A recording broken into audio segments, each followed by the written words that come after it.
once again, we're having to discuss this issue of crappy, tiny fines.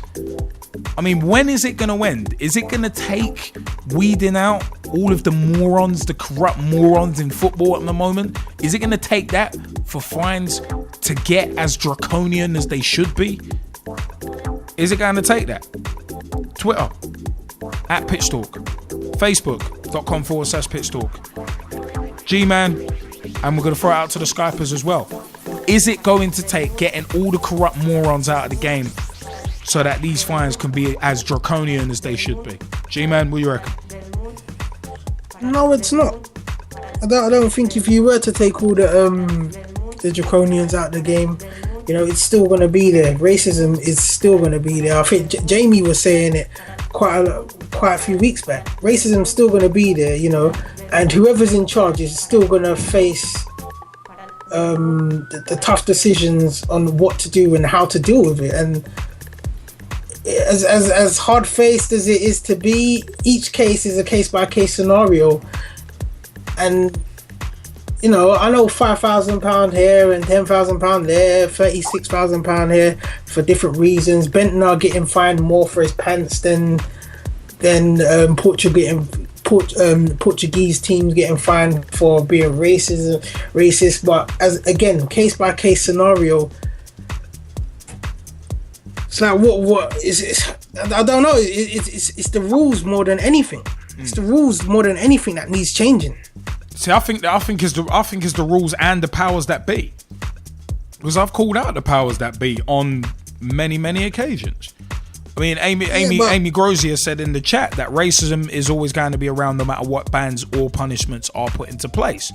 And I mean, Jezzy Fizzle has said like it's an issue that's bigger than football, and yeah, it is bigger than football.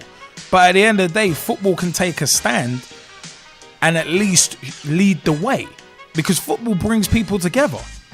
So why can't it show an example? I mean, I don't think players are role models. I've always said that. Players are not role models. Most players, if they had brains, they'd probably be out playing with them. Just like the powers that be in football. Some sort of correlation here. Morons perpetuating morons. But anyway, it's one of them ones. It's a mad one. I mean, something has to be done. If I just add a little more to that, yeah, I think Bentner getting fined for his underpants, yeah. What was it, 100,000? I think so, yeah. Was it something stupid like that? I think that was more over the top, and that's what has, you know, made, you know, the fines for the teams with racism look worse. So I don't think teams should just get fined with racism. I think that the point is, yeah, it shouldn't just be, oh yeah, you're going to get a fine, because fining an international club or an international team or even a football club money for racism isn't good enough. You know, you need to be reprimanding teams, taking them out of competitions. That's where you're gonna, you know, really make a standpoint.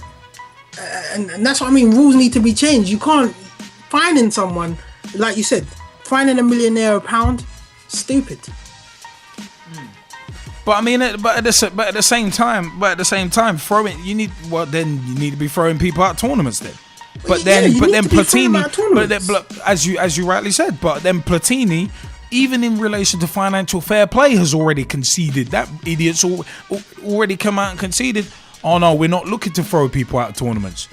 So if people are not, if people are not looking to throw you out of tournaments for financial irregularities, then they're not going to do the same thing for racism.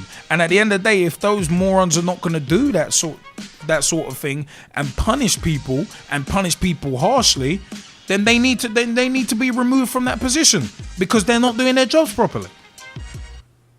So yeah, but I don't know. Personally, I think, you know what, I think FIFA have done a good job. Yeah, UEFA have done a good job this tournament. I think, you know, a lot was blown out of proportion before the tournament. I got caught up in that bandwagon myself, because a lot of the teams that were, you know, part of the racial incidences and part of the incidents around this Euro Championships weren't even the teams that wasn't even Ukraine. You hear me? It wasn't Ukraine. as it was said to be, like as it was gonna be. You know, where was the killings? Where was the muggings? Where were these people that, you know, were basically terrorists? They weren't there. No, it was bigger clubs around Europe who let themselves down. But I think UEFA have done a good job in, you know, trying to enforce a little discipline. Maybe not enough, but, you know, there's headway for them to do more. But for me, the key phrase is they're not enough. That is the key phrase for me, and it isn't.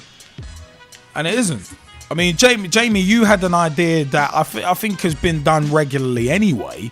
I mean, we've seen it with Italian teams doing that particular thing for crowd trouble. So it's been done before. But what was? Let us know the idea that you threw out a second ago. Yeah, basically the idea was, the rule was to play behind closed door matches for clubs that are involved in the racism allegations. And the reason why I say that is because it will start to teach people how not to, in the game especially, how not to be so racial. That they can have it within their club. Because you know what, to be honest with you, it's going to be, like as I said a few weeks ago, it's still going to be within the sport. But if we can stop it to a certain minimum extent, then that's cool. If that makes sense. It's like the rule that I thought about the Euros is like, you have 23 players and only 13 play. Like, what is the point of bringing all 23 players? You might as well just, if the rule can be that everybody gets a game, they must play at least 45 minutes between all 23 players, then yeah, fine. Same thing with the racism thing. If they find a way that people will understand how it works without being so stupid about it, then I reckon it would work.